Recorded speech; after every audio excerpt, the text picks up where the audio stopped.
하나님께서 아브라함을 부르셨죠. 75살 때 부르셨습니다. 그런데 하나님께서 부르실 때 그냥 부르시지 아니하고 동기부여를 해 주셨습니다. 아시는 것처럼 너에게 자식이 많을 것 주겠다 하고 땅을 또 많이 주겠다 이렇게 가슴 뭉클한 약속을 주셨습니다. 이 약속을 받았지만 아브라함이 자신이 없었어요. 그렇지만 일단 하나님을 믿고 하나님을 따라가기로 결심했습니다. 그래서 이제 고향 땅을 떠나서 하나님께서 지시하시는 땅으로 갔어요. 한 800km 정도 될 것인데 어렵겠죠. 차 타고 가는 것도 아니고 많은 가축과 동물들과 또 가족들을 이끌고 가야 되기 때문에 결코 쉬운 일이 아니었습니다. 그런데 더 쉬운 일은 아니었던 건 뭐냐면 아브라함이 하나님이 원하시는 믿음에까지 도달한다는 것이 결코 쉽지 않았습니다. 그래서 아브라함은 이제 가나안 땅에 도착했죠. 도착했는데 아시는 것처럼 심한 기근이 그를 기다리고 있었습니다. 그래서 그는 애굽에 내려가야 됐고 애굽에 내려갈 것인지 또 남아 있을 것인지 고민이 많이 됐어요. 그렇지만 둘 중에 하나를 선택해야 된다면 흉년에 들은 집에서 그 땅에서 고생을 하는 것보다 애굽 땅에 내려가야 되겠다 이렇게 생각했습니다. 그런데 애굽 땅에 내려가는 것도 쉬운 일이 아닙니다. 아시는 것처럼 그때는 무법천지였죠. 그래서 나무것을 빼앗고 죽이고 하는 것이 비일비재했습니다. 특별히 아내를 다른 사람의 아내를 뺏는 것이 비일비재했는데요. 아브라함이 생각을 해봐도 자기 아내를 빼앗길 확률이 거의 100% 된다 이렇게 생각했습니다. 그렇지만 일단은 살고 봐야 되겠다 이런 생각했죠. 그래서 아내에게 미리 얘기했습니다. 갑자기 얘기한 거 아닙니다, 여러분. 갑자기 얘기한 게 아니고 이미 다 얘기를 한 겁니다. 자기 아내에게 얘기를 했어요. 이러다가 우리 다 죽을 수도 있으니까 당신 빼앗기고 있을 수 있으니까 그냥 오빠 동생 하자 이렇게 얘기했어요. 살아도 그렇게 하자고 이렇게 얘기한 겁니다. 이렇게 생각을 했는데 정말 그 일이 나타났잖아요. 애굽 왕이 이 소문이 애굽에서 퍼져서 어떤 사람들이 왔는데 그의 아내가 굉장히 아름답더라 이랬습니다. 그래서 애굽 왕이 정말 얼마나 아름답길래 그렇게 소문이 다 날까 데려오라고 했는데 정말 보니까 마음에 들었어요. 그래서 자기 아내 삼기로 결심했죠. 그런데 이때 하나님께서 나타나 주셔서 이 여자를 또 이 사람을 건들지 말아라 이렇게 하나님께서 아브라함의 편을 들어주셔서 극적으로 거기에서 나와서 가나안 땅에 다시 돌아갑니다. 물론 돌아갈 때는 애굽 왕이 너무나 좀 미안하고 그리고 또 하나님이 두려워서도 재물을 좀 많이 준 것을 알 수가 있습니다. 왜 이런 말씀을 하냐면 한 사람이 믿음 갖는 것은 결코 쉽지 않다 하는 거예요. 또 하나님께 약속을 받았는데 그 약속은 좋은데 그 약속이 현실과 동떨어질 때는 사람이 믿음 갖기가 정말 어려워요. 희망 고문이라는 것이 있잖아요. 희망만 잔뜩 넣어주고 그것이 언제 이루어질지를 모르니까 희망 앞에 뒤에 고문을 집어넣었죠. 희망 갖는 것이 고문인 거예요. 힘든 거예요. 어쩌면 아브라함에게도 그럴 줄 모르겠습니다. 그래서 아브라함이 이제 도저히 10년이 지나도 주신다는 주신다고 하는 자녀도 안 주지. 그리고 땅도 없지. 그러니까 하나님께서 약속하신 것에 대한 믿지 못하는 그런 마음을 가졌어요. 우리도 생각해 보면 충분히 그럴 수 있습니다. 하나님이 여러분에게 나타나셔서 아무개야 내가 너에게 이 기도 응답을 꼭 이루어주고 그리고 내가 너를 축복하겠다 이랬는데 세상에 1년이 지나도 10년이 지나도 그 일이 안 이루어지면 하나님이 괜히 나한테 무슨 말씀을 하셨는지 이해가 안 가고 믿어지지 않을 때가 많이 있죠. 그래서 그들이 생각해낸 것이 바로 그의 사라의 몸종을 통해서 이세를 낳는 거였습니다. 그래서 정말 낳았어요. 근데 그때부터 집안이 너무너무나 시끄러워졌어요. 아브라함과 사라와 하갈 이 삼각관계에 있어서 굉장히 어려움을 겪었어요. 성경에는 아브라함이 큰 고통에 번뇌에 빠졌다 이렇게 여러분 말을 하고 있습니다. 그런데 오늘 제가 여러분들에게 말씀해 드리고자 하는 것은 뭐냐면 그럼에도 불구하고 하나님의 약속은 반드시 성취되고 반드시 이루어진다 하는 그 말씀을 함께 나누려고 하는 겁니다. 그런데 하나님이 어느 때 이제 아브라함과 마음이 편해지셨을까?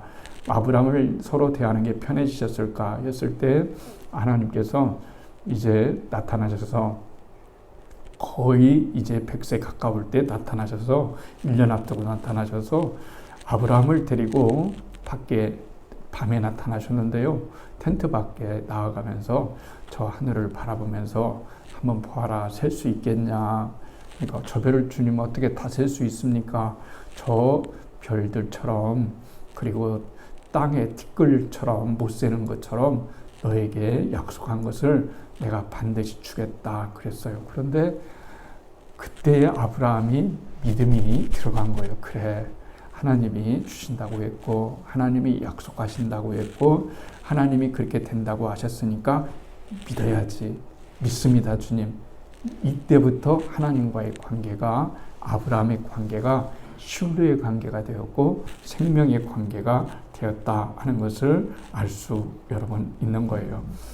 그 다음부터는 아브라함은 믿음 속에 여러분 살았어요. 믿음 속에 살아갔습니다. 그래서 하나님의 약속대로 전혀 불가능하지만 일단은 자녀 이삭을 주었어요. 그래도 아브라함의 눈에 보기에는 이 한 명이 언제 하늘의 별처럼 되겠어요? 언제 땅의 티끌만큼 그렇게 되겠어요? 이게 굉장히 어려운 일이 쉬운 일이 아닙니다. 우리가 꼭 알아야 될 게 하나님께서 그러실 수 있겠죠. 아브라함의 자손아 한 10만 명쯤 늘어나라, 100만 명쯤 이렇게 하실 수는 있지만 절대 이렇게 하시지는 않아요.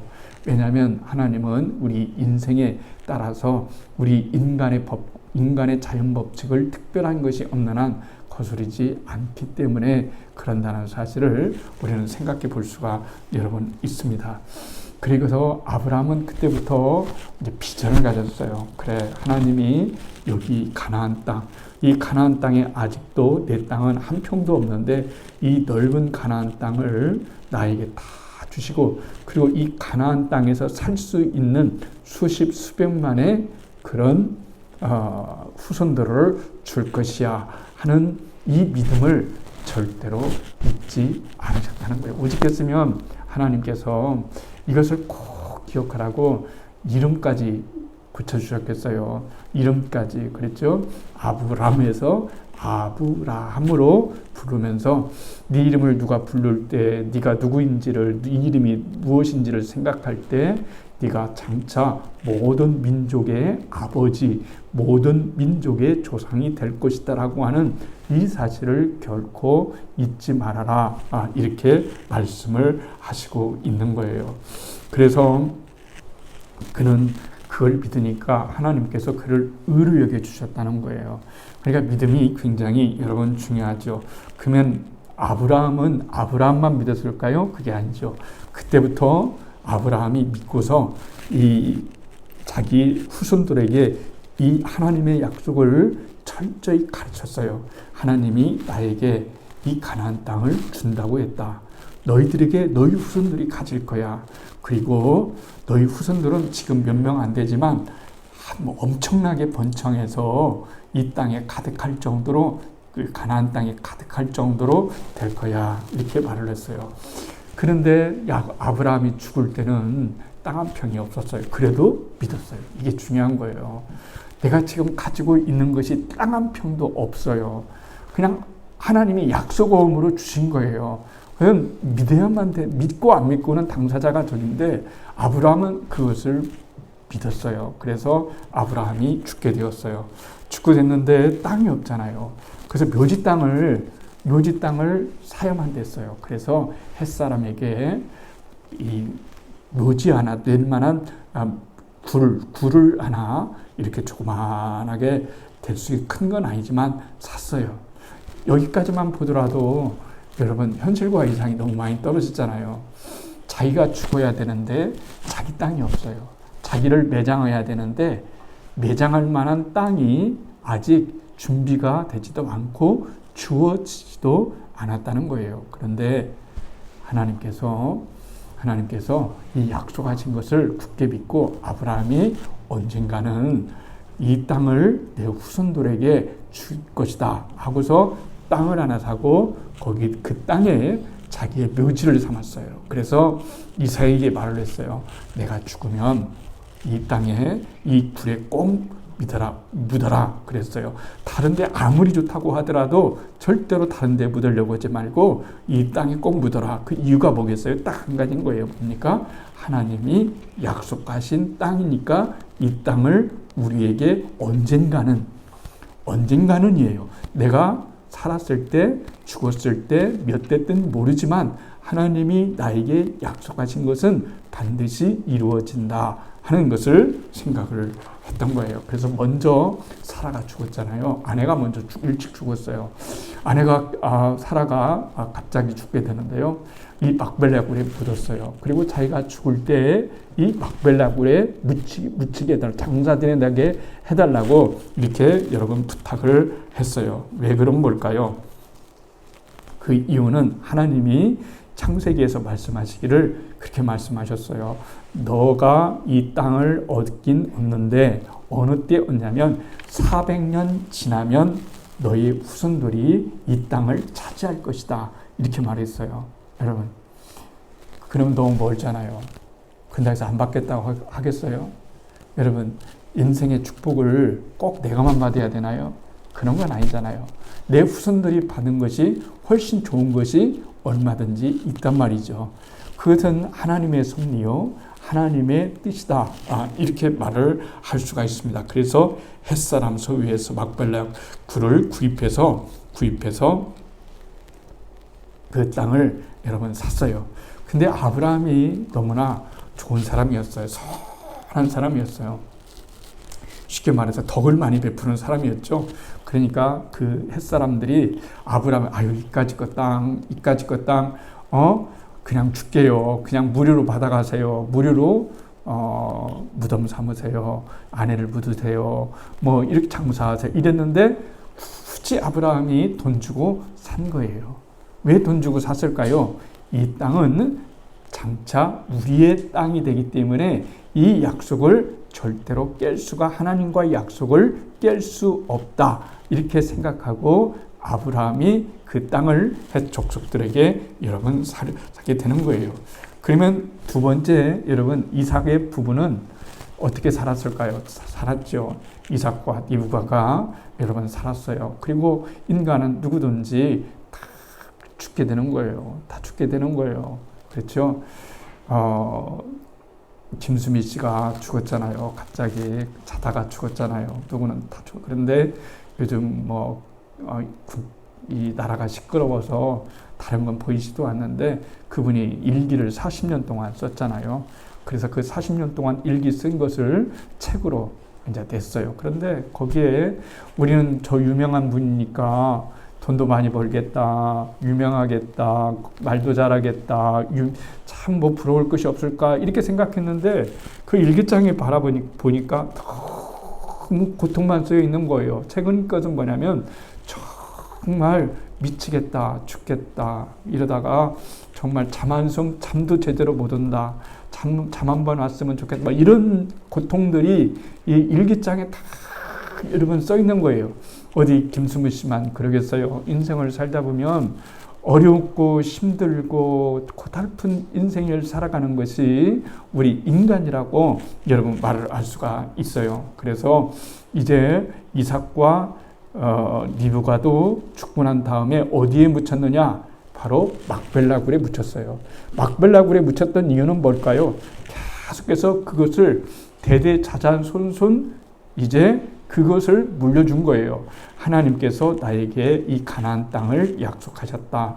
그래서 반드시 줄 거야. 너한테 줄게. 그러면 이삭이 받았어요. 그런데 받았는데 약속을 받은 거지 진짜 땅을 받은 건 아니잖아요. 그런데도 진짜 받은 것처럼 이렇게 진지했어요. 그래서 그 땅을 받았어요. 그리고 이제 죽게 되니까 다시 이제 자기도 아버지처럼 막벨라 굴에 묻혀야 되겠구나. 그래서 묻혔어요. 그 다음에 야곱도 마찬가지예요. 야곱이 이제 참 자식들이 여러 종류 자식들이 많았잖아요. 참 인생 풍파를 많이 겪었어요. 그래서 가나안 땅에서 있다가 이제는 흉년을 피해서 애굽 땅에 갔죠. 애굽 땅에는 누가 있습니까? 요셉이 있었죠. 요셉이 총리로 있었습니다. 나라를 구했습니다. 백성을 구했어요. 그래서 많은 사람들에게 신임을 받았어요. 그래서 좋은 땅, 곧센 땅에서 아무런 걱정 없이 이렇게 살 수가 있었어요. 그런데 보세요. 야곱이 있었던 그 애굽 땅과 가나안 땅까지는 길이가 좀 있지만 애굽 땅에도 좋은 땅이 있어요. 우리 식으로 말하면 묘지를 쓸 명당자리가 있단 말입니다.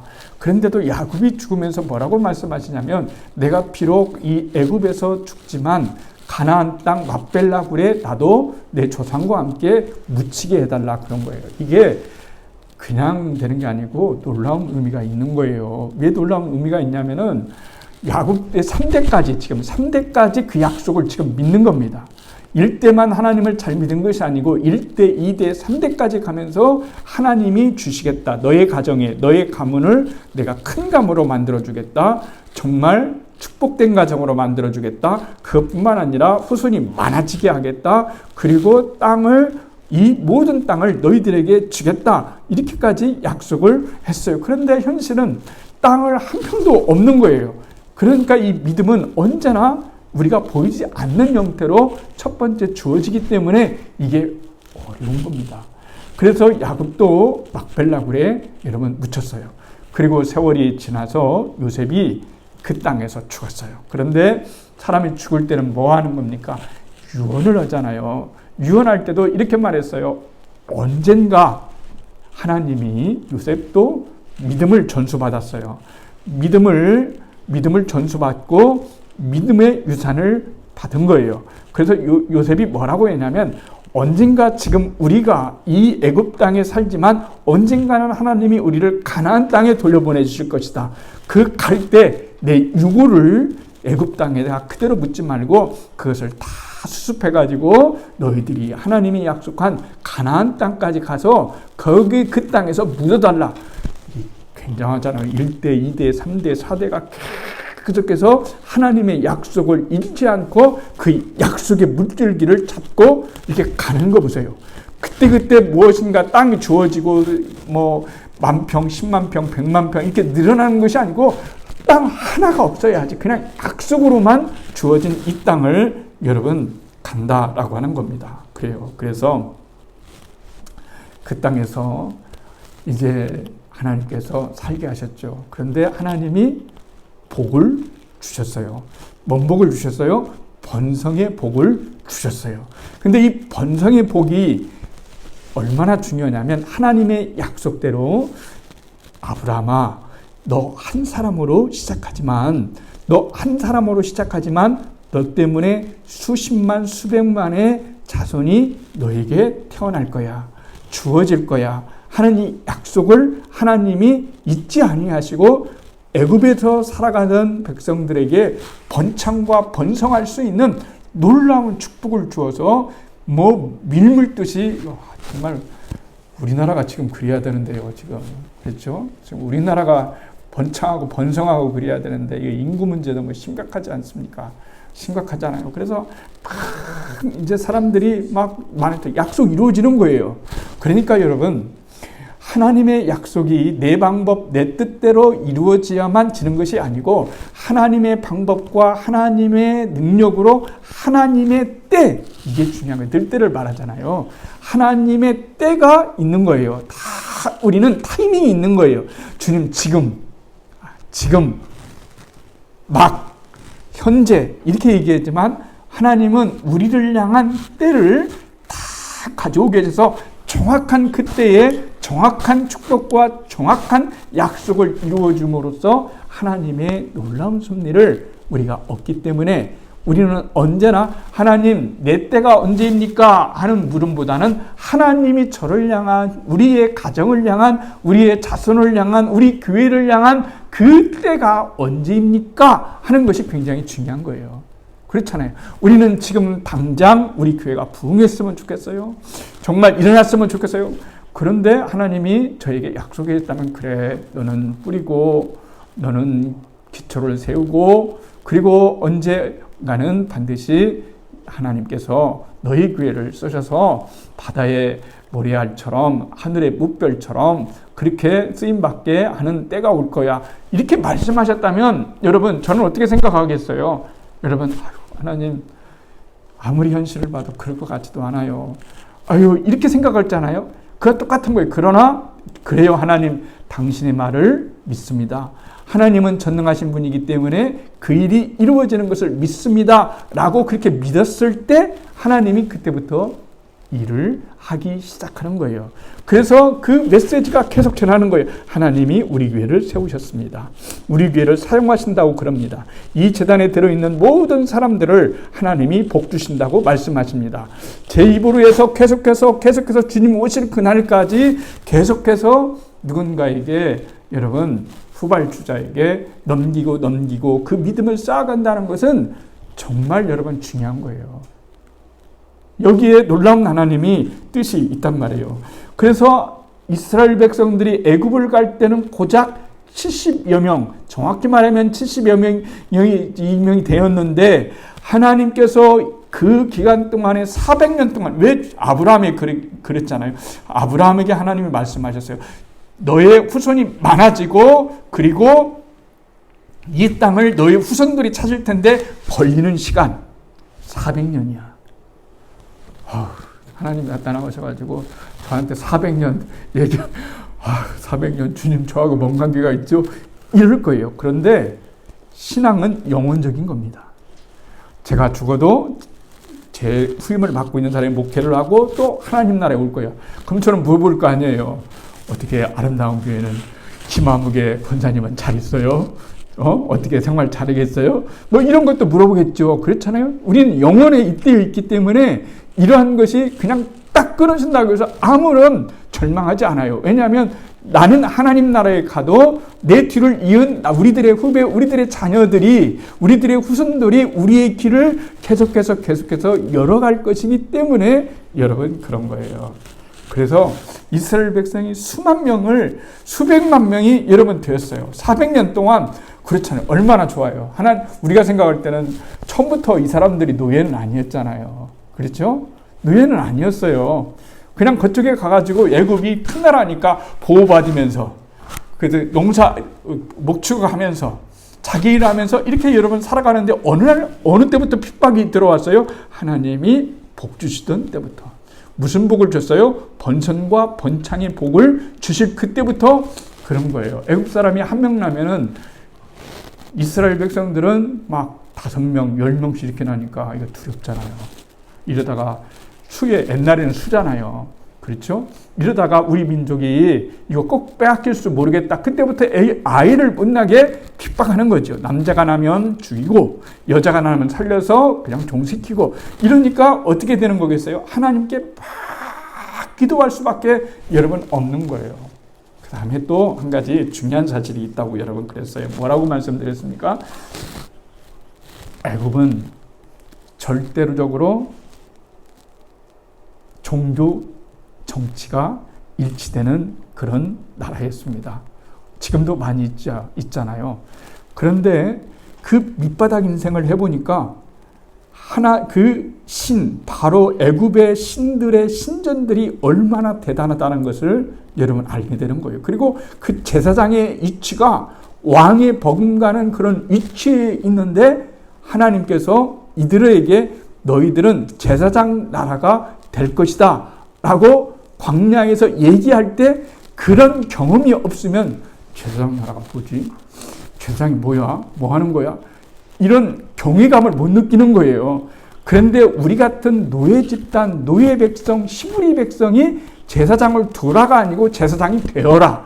아예 니네가 제사장이 나라가 되어라 라고 했을 때 그들이 갖는 자부심은 얼마나 컸겠냐는 거예요. 놀라운 이건 된 겁니다. 그래서 여러분 그들이 번창을 하게 된 거예요. 그러니까 그들이 400년 동안 노예 생활을 이방 땅에 사는 것은 하나님의 놀라운 여러분 섭리였습니다. 두 번째는 우리가 꼭 알아야 될 게 뭐냐면 말씀하신 대로 하나님의 약속은 반드시 성취된다 이거예요. 하나님의 약속은 반드시 여러분 성취돼요. 하나님의 약속은 반드시 성취되는 거예요. 그런데 이 약속이 하나님이 약속한 바대로 하나님은 그때 반드시 이루시는 거예요. 그러니까 하나님이 아브라함에게 400년의 때가 차면 돌아올 것이다. 이렇게 말씀하셨거든요. 여러분 400년 언제 4대라고 보통 우리가 볼 때는 그때는 나이가 좀 있었으니까 1, 2, 3대, 4대만 지나면 오는 거예요. 400년이 지나니까 오는 거예요. 그런데 그 400년이라고 하는 때가 참에 하나님이 오셨다는 거예요. 여러분 380년도 아닙니다. 350년도 아닙니다. 400년이라고 하는 때가 찼을 때 하나님이 오신다는 거예요. 거기서 우리는 그런 게 있어요. 우리는 350년 너무 길어요. 300년 너무 길어요. 그 중간에 다 포기했다면은 인간은 포기할 수 있지만 하나님은 절대로 포기하지 않으면서 그 400년까지 기르시면서 이스라엘 백성들이 큰 무리가 되어서 도저히 쫓겨나지 않으면 안 될 정도로 사람이라는 게 그러잖아요. 삼시세끼 밥 잘 주고 또 풍요한 나라에 가서 살게 되어지고 그러면은 나오려고 하겠어요. 누가 나오려고 해요? 안 나오잖아요.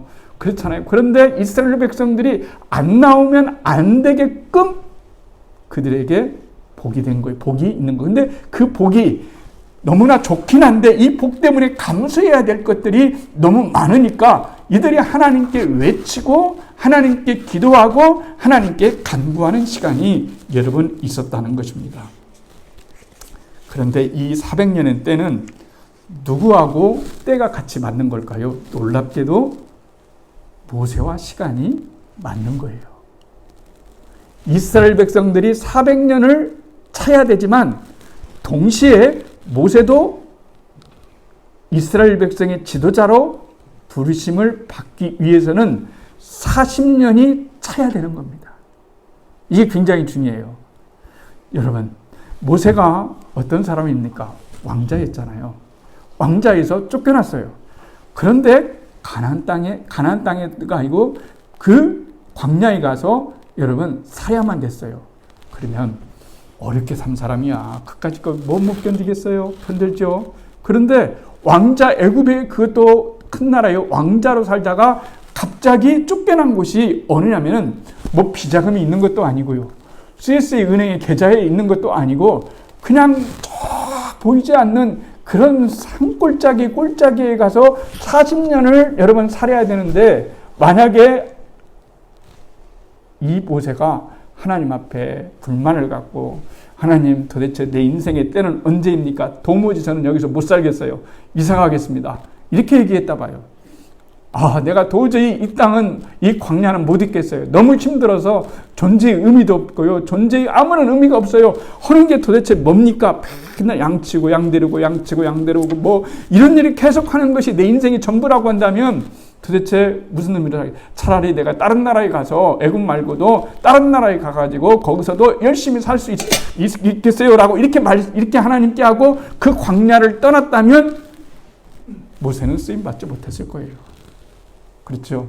모세는 쓰임받지를 못합니다.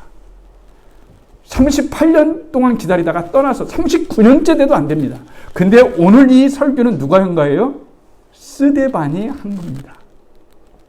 아브라함에게 주신 그 약속을 하나님이 때가 차니까 어느 때요? 이스라엘 백성에게는 400년이요. 모세에게는 몇 년이에요? 40년인 거예요. 400년의 때와 40년의 때가 일치되게 함으로써 하나님의 때에 이스라엘 백성을 모세라고 하는 사람을 통해서 구원하게 하신 거예요. 만약에 모세가 나는 이거 못하겠어요, 이 광야에 있을 존재의 의미가 없습니다라고 도망갔다면 그는 이미 여러분 성경에 나오지도 않아요. 그 무슨 인생이겠어요? 아무런 인생이 아닌 거예요. 하나님과 관계되지 않는 인생은 아무런 인생이 될 수가 없잖아요. 아무런 인생이 될 수가 없었다는 겁니다. 그것은 모세가 제3의 인생을, 4의 인생을 살 수 있었던 것은 제2의 인생을 잘 살아냈기 때문에 그런 거예요. 제1의 인생이 애굽이고 제2의 인생이 광야이잖아요. 제3의 인생은 지도자로서의 삶입니다. 그런데 제1의 인생이 너무나 좋았어요. 그런데 제2의 인생이 너무나 고달팠어요. 그런데 제2의 인생을 살아내지 못했다면 제3의 인생도 여러분 올 수가 없는 거예요. 제3의 인생이 오려면 제2의 인생을 반드시 때가 찰 때까지 참아내고 살아가야 될 의무가 우리들 가운데 여러분 있었다라고 하는 겁니다. 마찬가지입니다. 때가 참에 주님이, 하나님이 이 땅에 예수님을 우리들에게 보내주셨어요. 때가 참회입니다. 그래서 이 때가 참회 얼마나 중요한지 몰라요. 내 때는 언제 차는지 이스라엘 백성도 모릅니다. 모세도 모릅니다. 누구도 몰라요. 우리도 몰라요. 그러나 분명한 사실은 하나님이 우리에 대한 때를 가지고 있는데 각각의 때가 다르다는 거예요. 요셉의 때가 다르고, 야곱의 때가 다르고, 모세의 때가 다르고, 다윗의 때가 다르고, 예수님의 때가 다 다른 것처럼 우리가 김 집사님의 때가 다르고, 박 집사님의 딸이 다르고, 김 목사님의 때가 다르고, 장 목사님의 때가 다 다른 것은 그 사람이 모습이 다르고 살아가는 방식이 다르고 인격이 다르기 때문에 하나님은 획일적으로 하시는 것이 아니라 모든 사람을 다양하게 만드셔서 다양하게 다듬어서 다양하게 때가 차게 하면서 하나님의 놀라운 은혜를 이루게 하신다고 하는 하나님의 놀라운 섭리를 우리는 생각해 볼 수 있어야 된다 하는 겁니다. 그래요. 때가 참에 예수님이 2000년 전에 이 땅에 오셨어요. 하나님의 섭리입니다. 우리가 지금 받고 서 있는 이 땅, 이 자리에서 하나님은 우리를 향한 때를 기억하고 계시고 우리의 때에 대한 계획을 하고 계신 거예요. 언제 여러분 이루어지냐고 말씀을 하면은 여러분 아브라함 때에 꼭 이루어질 수 있지도 않은 겁니다. 야곱 때도 전수만 됩니다. 이삭 때도 전수가 됩니다. 요셉 때도 전수가 됩니다. 계속해서 전수 되지만 하나님의 때가 참에 하나님이 약속하신 그 때에 하나님은 하늘의 별처럼 이스라엘 백성들을 후손들을 번창하게 하셨고 그리고 가나안 땅을 하나님이 약속대로 주셨다는 사실을 우리는 지금 기억하고 있어야 됩니다. 예수님도 때가 참에 이 땅에 오셨습니다. 그러니 우리는 서둘러서는 안 됩니다.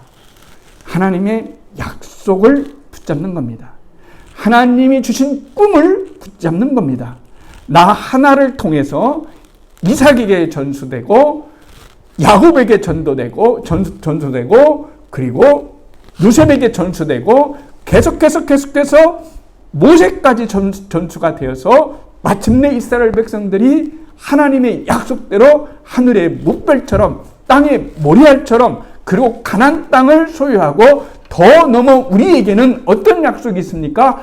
예수 그리스도를 통해서 하나님 나라의 그 땅을 소유할 수 있는 그런 놀라운 은혜를 우리에게 주셨고 우리들에게 구원받는 자손을 하늘의 뭇별처럼 그렇게 주신다는 이야기가 오늘 때가 참회라고 하는 그 속에 여러분 들어있는 거예요. 예수님이 우리를 구원하러 오신 것은 여러분 한 사람 한 사람을 통해서 하나님의 구원의 약속이 전수되어져서 여러분의 자손에게 전수되어지고 또 그 다음 자손에게 전수되어지면서 여러분의 믿음의 자녀가 여러분의 그 믿음의 구원의 자녀가 자손과 후손이 많아지고 하나님의 나라의 땅을 기업으로 받을 수 있는 그 일을 하기 위해서 예수님이 이 땅에 오신 거예요. 그런 비전이 우리들 가운데 있어야 되는 겁니다. 이 땅의 것은 전부가 아닙니다. 잠시 왔다 가는 겁니다. 그러나 우리가 가야 되는 그곳은 영원한 세계가 있다는 사실을 기억하면서 우리 모두 희망이 있는 존재, 올 한 해가 가면 늙어진다는 소망보다는 내 때가 조금씩 더욱더 익어가고 차온다. 우리의 때가 점점점 타온다 하는 이런 의식이 있어서 하나님의 때가 우리를 향한 하나님의 은총이라는 사실을 기억하며 오늘도 승리하시는 그리고 믿음에 승리하시는 우리들이 되기를 주님의 이름으로 축원을 드리겠습니다.